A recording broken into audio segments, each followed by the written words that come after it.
దేవా మౌనముగా ఉండకు. దేవునికి స్తోత్రాలు. నేను, నా భార్య, నా కూతురు, చిన్నపిల్ల, ముగ్గురు కలిసి వెళ్తున్నా. కళ్ళు దాగి కూర్చున్నారు ఆ సెంటర్లో, గమనపాలెం సెంటర్లో. వాళ్ళు ఏదేదో మా వైపు చూసి మాట్లాడి నవ్వుతా ఉన్నారు. అమ్మాయి చిన్నపిల్ల వాళ్ళని ఎక్కిరిస్తా ఉంది. నా భార్య ఏం చేస్తుంది, వాళ్ళ యొక్క చేస్తుంది, మా అమ్మాయికి చూస్తుంది, నా యొక్క చూస్తుంది. వాళ్ళ యొక్క ఊరి చూస్తుంది, నా యొక్క చూస్తుంది. నేనేమో ఏ వెరగినట్టు ఎండిపోతా ఉన్నాను. ఆమె సూపులో ఏమర్థమైంది నాకు, నువ్వు నా మొగుడివేనా, నీకేమన్నా సిగ్గుందా, అసలు వాళ్ళ అంటే పిల్లని నన్ను అంటే నువ్వు అసలు మనిషివేనా, అసలు నీకు రోసం ఉందా అన్నట్టు ఆ సూపు. సరే మేము వచ్చేసాం. వెనకాల ఇంకొకళ్ళు అంటున్నారు, వాళ్ళని కూడా అట్టాయి అంటున్నారు. వాళ్ళు కూడా నాయకు చూశారు, నాకేమంటాను వీళ్ళ. ఈ రెండింటిలో భేదం ఏంటి? అమ్మకు అర్థం కాల సుమతికి. నా భార్య నాయకు చూసినటువంటి సూపుకి, పక్క బట్టలు నాయకు చూసిన సూపుకి తేడా ఏంటి? అయ్యా నువ్వు నా మొగుడివి, నువ్వు నా విషయంలో చర్య తీసుకోకుండా ఊపిరి పట్టావేంది, పట్టి పట్టున్నట్టు అన్నది సూపు. ఆమె చూసే సూపులో ఆ కాపురం ఏం బాగుంది. నీకు అర్థమైతే చెప్తాను. హల్లెలూయా, హల్లెలూయా. అబ్బాయి రాము కొడుక నాకు వచ్చావు. నేను ఎన్నోసార్లు అనుకున్నాను, అయ్యా నీ సేవకులు ఎంత రకంగా తిడుతున్నారు, పడుతున్నారు, బైబిల్ కాంగ్రెస్ తొక్కుతున్నారు, భయంకరంగా దూషిస్తున్నారు, వెదలగొట్టి వెళ్తున్నారు. ఓడుకుంటున్నావేంటి, మౌనంగా ఉంటున్నావేంటి అని నేను అనుకుంటున్నాను. మిమ్మల్ని అడుగుతాను ఇప్పుడు, చెప్పండి, ఎందుకు ఊరుకుంటున్నాడు ఆయన? నేను ఎందుకు ఊరుకున్నాను? నా భార్య నా పిల్లలు అంటుంటే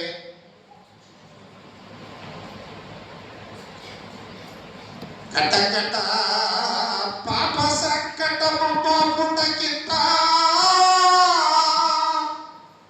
పట్టువేద నొందినావా, ఎటువంటిది ప్రేమ, ఎటువంటిది శాంత, ఎటులవా నిట్టు స్వామి. దేవా ఎందుకు ఊరుకున్నావు? అరే మొక్క మీద ఉప్పి వేస్తున్నారు, చుట్టూ పీకుతున్నారు, కొరడాలతో కొడుతూ ఉన్నారు. బోర్లగా పడితే, భారమైన సిలువ వీపు మీద పడితే మోయలేని ఆ మారుని మోయలేక, లేవలేక లేవలేక లెగుస్తూ ఉంటే ఒంట్లో ఓపికంత అయిపోతే, నిద్రంతా కారిపోతే, బూతులు తిడుతూ లేవరాని కొరడాలతో కొడుతుంటే, దేవా ఎందుకు ఊరుకున్నావు? ఎందుకు మౌనంగా ఉన్నావు? ఎందుకు పట్టించుకోవడం లేదు? హల్లెలూయా. నేను పట్టించుకుంటే ఆత్మ నశిస్తుంది అంటాడు ఆయన. ఏం నశిస్తుంది? ఒక్కసారి చెప్పాలి అంటే చంపేస్తాడు ఆయన, పెద్ద విశేషం కాదు. అయితే ఇంతకీ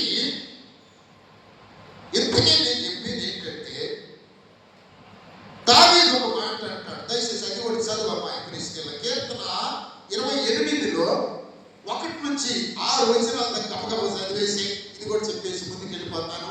జాగ్రత్తగా ఎందుకు ఊరకెందుకుంటాడు దేవుడు? ఆయన శక్తి లేదా, ఆయనకు రోషం లేదా, ఆయన బిడ్డలమ కాదా? ఆయన ఎందుకు మౌనంగా ఉన్నాడు? యేసయ్య ఆయన కుమారుడు కాదా? ఎందుకు మౌనంగా ఉన్నాడు? నువ్వు నేను ఆయన బిడ్డలము కాదా? ఎందుకు వీటిని అనుమతించావు? అది మీకు చెప్తాను. అర్థమై కలిగి చెప్పండి, మనసు వ్యక్తి వినండి. చదువమ్మా. యెహోవా, నేను నీకు మొరపెట్టుచున్నాను, నా ఆశ్రయదుర్గమా, మౌనముగా ఉండగా నా మనవి ఆలకింపుము. నీవు మౌనముగా నుండిన ఎడల నేను సమాధిలో నుండి దిగువారి వలె అగుదును. నేను నీకు మొరపెట్టినప్పుడు, నీ పరిశుద్ధాలయం వైపునకు నా చేతులు నెత్తినప్పుడు, నా విజ్ఞాపన ధ్వని ఆలకింపుము. యెహోవా నా విజ్ఞాపన ధ్వని ఆలకించి ఉన్నాడు, ఆయనకు స్తోత్రము కలుగును గాక. ఏమండి అక్కడ కోరహు కుమారులు కోరుకున్నదన్నయ్యా, ఎందుకు కోరుకున్నావయ్యా, ఎందుకు మౌనంగా ఉన్నావంటే అక్కడ ఆలకించలా, ఆ 83వ కీర్తనలో ఆలకించలా.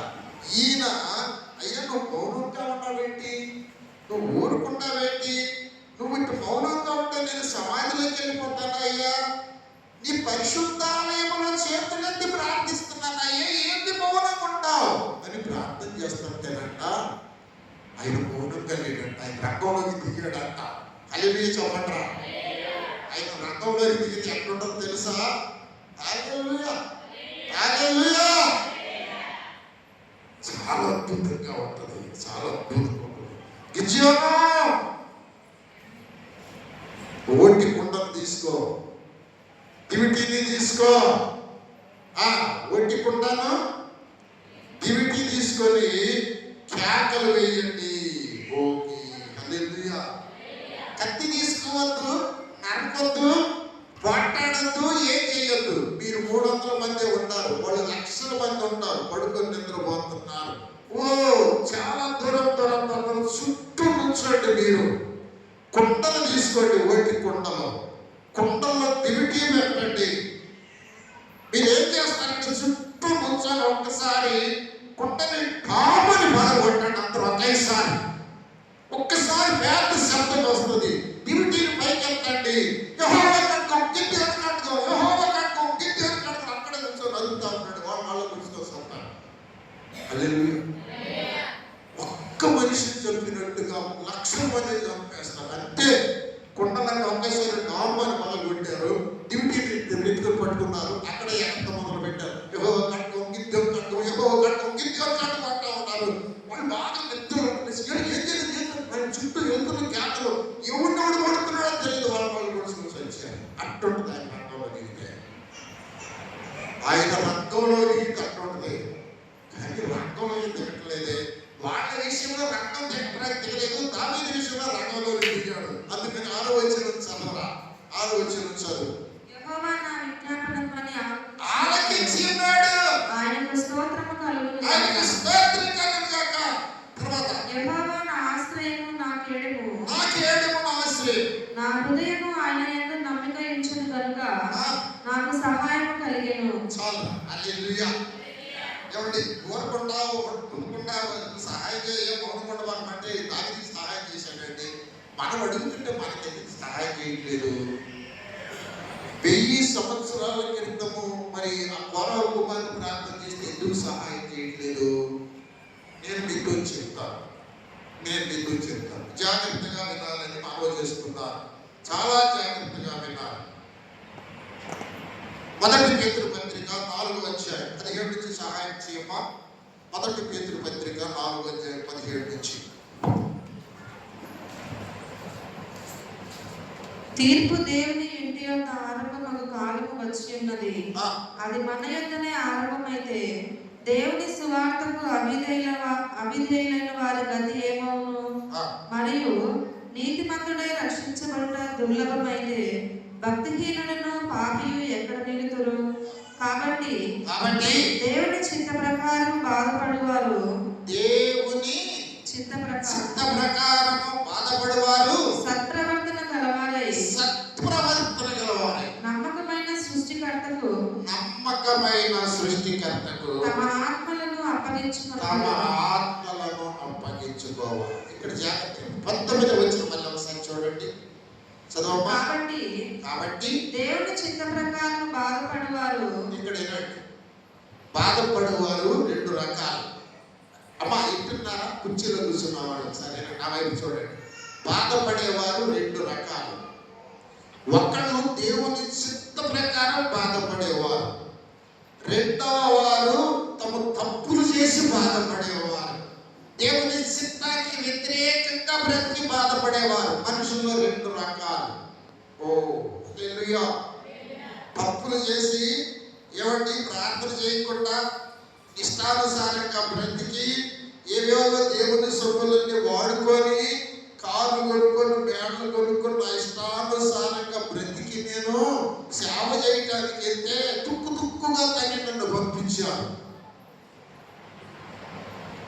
అర్థమైందా? తిట్టి తుక్కుగా దాన్ని మా ఏరియాకి వచ్చేవాడిని ఎలా కొట్టేసేస్తామని పంపించారు. ఇప్పుడు దేవుని చిత్తానుసారముగా నేను తప్పులు తిన్నానా లేకపోతే నేను తప్పు చేసినప్పుడు తిన్నానా? మీరు చెప్పండి. నీకు అర్థం కాలేదురా. నేను దేవుడు ఇచ్చిన కాలు, మీరు ఎందరూ కాలుకలు ఇస్తున్నారు, దశభాగాలు ఎత్తున్నారా, తింటున్నాను, బర్రి పంటలాగా పడుకొని నిద్రపోతున్నాను, ప్రార్థన చేయను, వాక్యం చదవను, మళ్ళీ పైగా కూడాను ఇంకా ఆళ్ళంక ఏళ్ళంక ఎరుసు కూర్చుందా బ్రతుకుతాను. సంఘమేమో ఎక్కి రావడం లేదు, పాపముగా బ్రతుకుతున్నాను, దేవుని బిడ్డలు సొమ్మంతా తింటున్నాను. ఏమండి, నాకు కిడ్నీలు ఫెయిల్ అయిపోయింది. ఇప్పుడు దేవుని చిత్తానుసారంగా ఫెయిల్ అయిపోయినాయా, దేవుని విరోధంగా బ్రతుకుని ఫెయిల్ అయిపోయినాయా? అది మిమ్మల్ని నేను అడుగుతుంది. రెండు రకాల శ్రమలు మనుషులకు దేవుడు అనుమతిస్తాడు. జాగ్రత్త గమనించాలి. దేవుని చిత్తానుసారముగా శ్రమలు, ఏమండి నీవు తప్పు చేయటం వల్ల శ్రమలు. రెండు ఉదాహరణలు నేను మీకు చూపిస్తాను. తీర్పు దేవుని ఇంటి వద్ద ఆరంభము కాలము వచ్చి ఉన్నది. అది మీ యొక్కే ఆరంభమైతే దేవునికి విధేయులైన వారికి ఏమవును? నీతిమంతులే రక్షించబడుట దుర్లభమైతే పాపి ఎక్కడ నిలుచును అంటాడు. ఇప్పుడు మిమ్మల్ని ఒక ప్రశ్న అడుగుతా. మీరు దేవుని చిత్తానుసారముగా శ్రమ పడుతున్నారా, మీ తప్పులు చేసి శ్రమ పడుతున్నారు? మీకు ఇప్పుడు బాగా అర్థమవుతుంది. నాకు ఒక రోగం వచ్చింది, నాకు ఒక సమస్య వచ్చింది, నాకు ఒక బాధ వచ్చింది, నా మొగుడు తాగుడు మాటల్లా, నా పిల్లడు నా మాట ఇంటల్లా, ఇది దేవుని చిత్తానుసారమా? నా లోపం ఏమైనా ఉన్నదా? నేను సరి చేసుకోవాల్సింది ఏమైనా ఉన్నదా? నేను దేవుని మాటకు విరోధంగా బ్రతుకుతున్నానా అని నేను ఆలోచించుకోవాలా లేదా అంటారా? ఆలోచించుకోవాలి. ఇంతేనా? ఆలోచించుకోవాలా లేదా? ఆలోచించుకొని ఏం చేయాలి? ఎక్కడ తప్పు చేస్తున్నాను ప్రభు? నా బిడ్డే కిట్ అయిపోతున్నాడు, నా భర్త కిట్ అయిపోతున్నాడు, నా కుటుంబమే కిట్ అయిపోతుంది, నేను ఎక్కడ లోపం చేశాను ప్రభు అని ఏడవాలా లేదా? మీరు మాట్లాడటం లేదురా, నేనే అడుగుతున్నాను కానీ మా ఏడవద్దా? ఏడుతున్నావా మరి? కొద్ది కొద్దిగా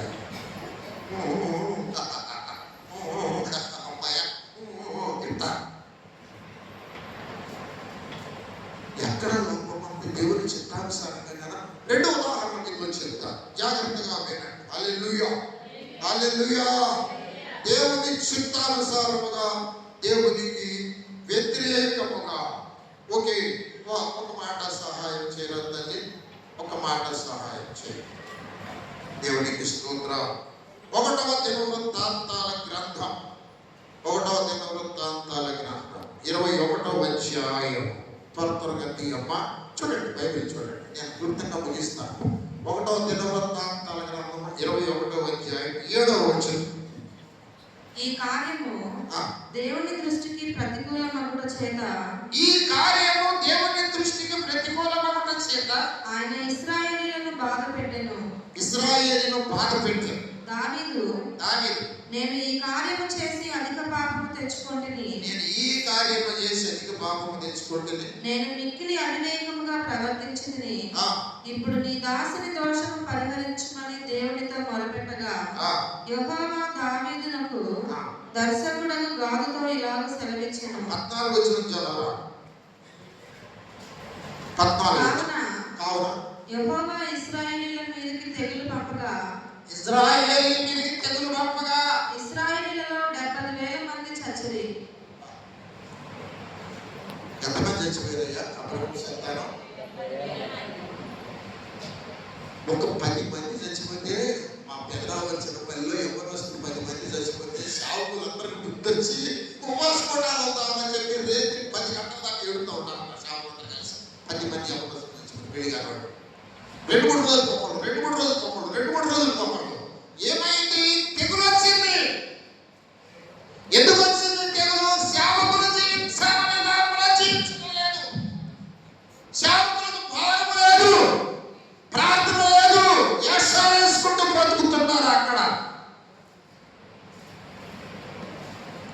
ఒక ప్రాంతంలో నష్టం జరుగుతుంది, ఒక ప్రాంతంలో నాశనం వస్తుంది. జవాబుదారీ సేవకుడు తెలుసా మీకు? తెలుసా? జవాబుదారీ సేవకుడు హెచ్చరించాల్సిన రీతిలో హెచ్చరించాలి, గద్దించాల్సిన రీతిలో గద్దించాలి. ఎలా బ్రతకాలని చెప్పాలి, ఏది చేయాలో ఏది చేయకూడదో చెప్పాలి సేవకుడు. లేకపోతే సేవకుడు లెక్క చెప్పాలి. ఆ పైన వాళ్ళు వచ్చేది. ఇప్పుడు పెదరావులు చిన్నపల్లిలో రేత్రి ఉపవాసపోవటాలు సేవకులు పెడుతున్నారు. వాక్యం లేదు, ప్రార్థన ఏడు చేస్తున్నారంట. ఓకే, ఇక్కడ దావీదు తప్పు చేశాడు. ఎవరు తప్పు చేశారు? దావీదు తప్పు చేస్తే దేవుడు 3 ఆప్షన్స్ ఇచ్చాడు. అక్కడ తర్వాత చదవండి, టైం లేదు. మొదటి దినవృత్తాంతాల గ్రంథము 21వ అధ్యాయంలో దావీదు నువ్వు తప్పు చేశావు. ఎందుకంటే దావీదు చేసిన తప్పేంటి? దావీదు చేసిన తప్పేంటి? చెప్పరా, గట్టి చెప్పరా? మనుషులను లెక్క పెట్టమన్నాడు. మరే పాపం సుబ్బారావు గారు గుర్తించారు. మరి పెట్టారా? నేను మనుషులు లెక్కేసుకుంటా ఉండేవాడిని. సుబ్బారావు గారు గుర్తించేవాడు. భాషగారు లెక్కెత్తం ఎందుకంటే లెక్కే బాక అనేవాడు ఆయన. దావీదు లెక్కేస్తున్నాడంట. ఇది వర్తించని సుబ్బారావు గారు అమ్మ నాతో చెప్పేవాడు. ఆ యావకు మన సైన్యం ఎంతమంటారు? 6 లక్షల, 3 లక్షల, 14 లక్షల. అయ్యా, సైన్యం మన జయించుతుందా? మన ప్రభు కదా మనకు జయించుతుంది. మన ప్రభు మనకు ఉండగా సైన్యాన్ని లెక్కేసుకోవాల్సిన అవసరం మనకెందుకండి? హల్లెలూయా, హల్లెలూయా. మనకు అవసరం వెనకల అట్ట అవసరం, మనకి వెనకల పోలీసు బలగం అవసరమా? డిఎస్పీలు, ఎస్ఐఏలు, ఎంపీఎల్ఏలు, 10 మంది నా వాళ్ళు, 10 మంది మన భార్య తరపుడు నాకు అవసరమా వెనకాల? హల్లెలూయా.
ఎంతమంది ఉంటే మాత్రం చేయి మనకెందుకు వస్తుందండి?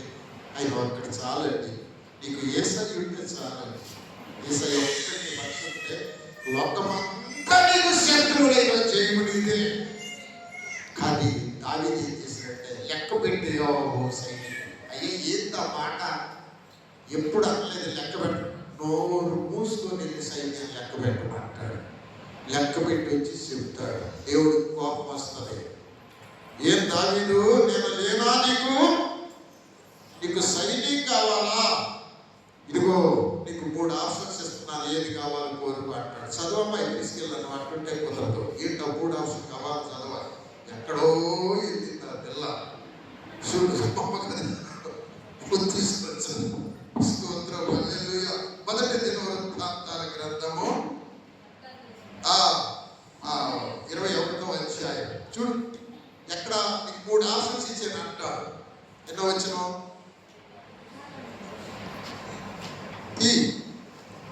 మొదటి దినవృత్తాంతం. త్వరగా టైం అయిపోతుందిరా. 21వ అధ్యాయం. ఎంతసేపా దొరకలేదమ్మా? 21 3 ఏళ్ల పాటు కరువు కలుగుట. చదువు. 3 ఏళ్ల పాటు కరువు కలుగుట.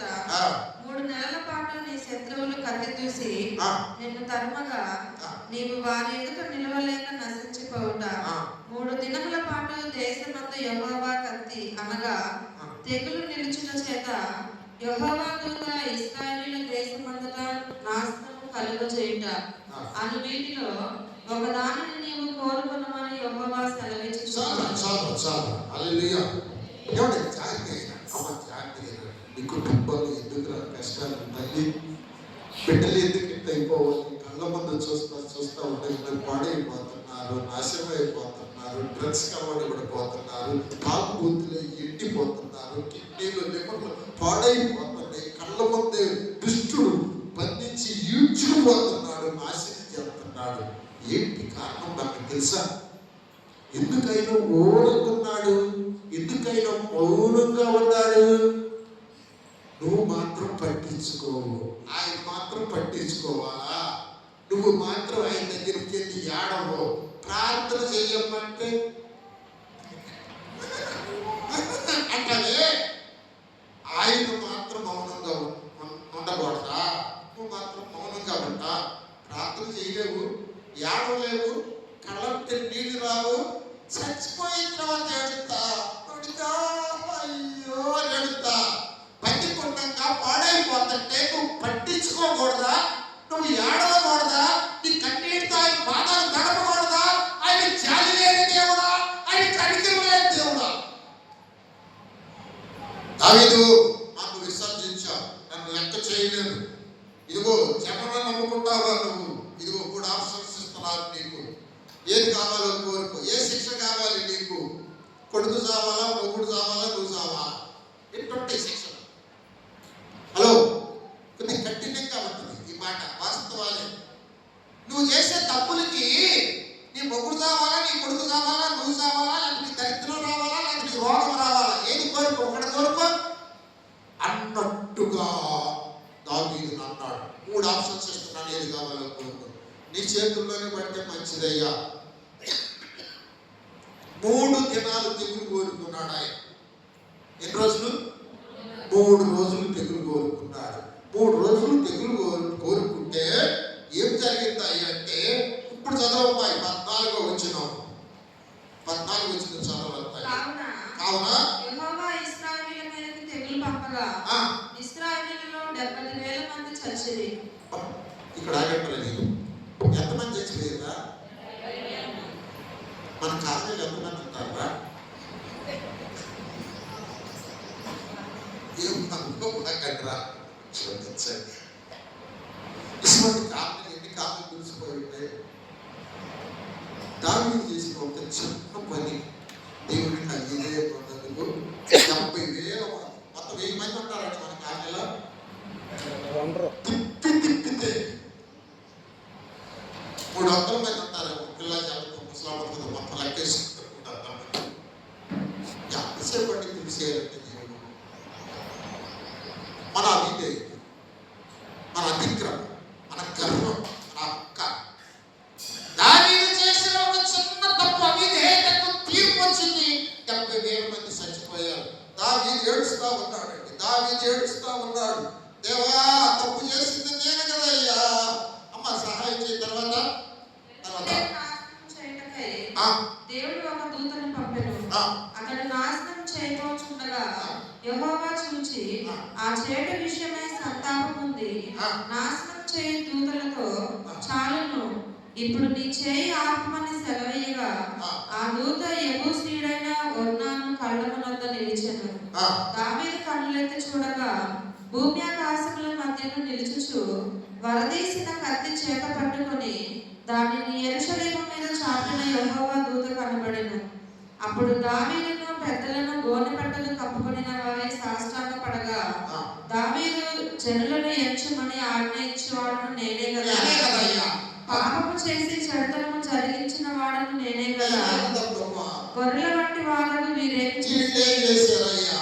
నా దేవుడైన యెహోవా బాధ పెట్టి నీ చెయ్యి నీ జనుల మీద నుండకుండా నా మీదను నా తండ్రి ఇంటి వారి మీదను ఉండనిమ్మని దేవునితో మనవి చేసెను. యెబూసీయుడైన ఒర్నాను కళ్ళమునందు యెహోవాకు ఒక బలిపీఠము కట్టించుటకై దావీదు అతనికి వెళ్ళవలనని దావీదునకు ఆజ్ఞనిమ్మని. చాలు హల్లెలూయా. ఇక్కడ ఇది చాలా శ్రేష్టమైందిరా. అయ్యా తప్పు చేసింది నేను, లెక్కించమంది నేను. అయ్యా ఈ తెగులు చేత ఎంతమందిని ఎందుకు చంపుతాను, అదేదో నన్ను నా ఇంటోళ్ళు చంపేసి అయ్యా అని తగ్గుతాను దేవుడికి అప్పగించుకున్న కారణాన తెగులు ఆపేసాడంట దేవుడు. నేను మీతో చెప్పేది ఏంటంటే, మీ కుటుంబంలో శ్రమలు వస్తున్నాయా, మీ బిడ్డలు పాడైపోతున్నారా, నీ భర్త తాగుడికి వ్యసనానికి పాడైపోయి ఆరోగ్యం పాడు చేసుకొని చావు చేసుకుంటున్నాడా, నీ యొక్క భవిష్యత్తు అగమ్యగోచరం కావద్దా, ఆయన పట్టించుకోవడం లేదా, ఆయన మౌనంగా ఉన్నాడా, ఆయన చూసి చూడట్టున్నాడా? ఒకటే గుర్తుపెట్టుకో, నీ తప్పన్నా ఉండాలి, లేదా నీ విషయంలో దేవునికి ఒక గొప్ప మహిమైన ఉండాలి. చెప్తాను, యోబు గారు 10 మంది పిల్లలు చచ్చిపోయారు, ఆరోగ్యం పాడైపోయింది, ఆస్తి పోయింది, ఒంటిని పోయింది, గొడ్లు పోయింది, ఎట్లు పోయినాయి. యోబు తప్పేమనుందా? దేవుని చిత్త ప్రకారము బాధపడువారు నమ్మకమైన దేవునికి వారి ఆత్మను అప్పగించుకోవాలి. హల్లెలూయా చెప్పండి. ఇప్పుడు మన బాధలు దేవుని చిత్త ప్రకారమా, మన యొక్క అవిధేయత వలన, మన యొక్క గర్వం వలన, మన యొక్క అహంకారం వలన? చెప్పండి. మీకు అర్థమైపోయింది, మీరు చెప్పరు, నేను నాకు తెలుసు. కానీ మీరు ఇప్పుడు మీకు అర్థమైంది వాక్యం వింటూ ఉండగా. నీకెందుకు శోధన, నీకెందుకు ఈ బాధ? నీ దేవుడు ఏమయ్యాడు? నీ దేవుడు ఆదరించట్లేదా? ఎందుకు ఆదరించట్లేదు? నీ దేవుడు పట్టించుకోవట్లేదా? ఎందుకు పట్టించుకోవట్లేదు? నీ తప్పున్నా ఏ తప్పు లేకుండా నేను శిక్ష అనుభవిస్తున్నావా? ఇదే తీర్పు దేవుని యొక్క ఆరంభము కాలము వచ్చి ఉన్నది. అది నీ వద్దే ఆరంభమైతే ఒకసారి చదవమని ముగించేస్తాను. తీర్పు దేవుని ఇంటి యొక్క ఆరంభము కాలము వచ్చి ఉన్నది, అది మన యొక్కనే ఆరంభమైతే దేవుని సువార్తకు అవిధేయులైన వారి గతి ఏమవును? మరియు నీతిమంతులే రక్షింపబడట దుర్లభమైతే భక్తిహీనులను పాపియు ఎక్కడ నిలుతురు? కాబట్టి ఏమండి, దేవుని బిడ్డలకు ఈ లోకాన్ని ప్రోత్సహించాలి. నువ్వు నోరు తెరిపి తల కింద యేసయ్య నీతో ఉంటే నువ్వు బంధిస్తే కుటుంబంలో సాధారణ బంధించబడతాయి, శాపాలు సరిగ్గా బంధించబడతాయి. రక్షించబడిన నీవు, వారి మనసు పొందిన నీవు, బాప్తిజం పొందిన నీవు, ప్రార్థన ఆయుధం కలిగిన నీవు, తాళపుసలు కలిగిన సంఘంలో ఒక పాత్రమై ఉన్నటువంటి నీవు నోరు తెలిసి కన్నీరు కారిస్తే దేవుడు దూతలు దిగి వస్తారు, నిపక్షంగా కార్యం చేస్తాడు. దేవుడిని నెట్టేసి, ప్రార్థన నెట్టేసి, కార్యాలు నెట్టేసి, నువ్వు కానీ నేనే ఈరుణ్ణి, నేనే సూర్యుడిని రైట్రా చూసుకుందామంటే పుట్టుకుమని పగలగొట్టాడు, కూర్చోబెడుతున్న లోకం సైతాన్ని. నీకు అర్థమైంది? దేవా ఎందుకు మౌనంగా ఉండడు? ఇదిగో నీ ఒంటి మీద ఒక చిన్న దెబ్బ తగిలితే నిన్ను ముట్టినవాడు ఒంటి మీద తగిలితే నిప్పా, కంటి గుడ్డు మీద తగిలితే నిప్పమ్మాయి పిల్లమాయ్. కంటి గుడ్డు మీద తగిలితే నిప్పకూడదు కదా. ఇప్పుడు ఇదే దెబ్బ గుడ్డు మీద కొడితే నీకు ఎంత తగిలితే ఆయన గుడ్డు మీద తగులుతుంది కదా, ఆయన ఊరుకుంటాడా? అయితే నువ్వు ఆయన బిడ్డ కదా, నా మిస్సెస్ అయినట్టుగా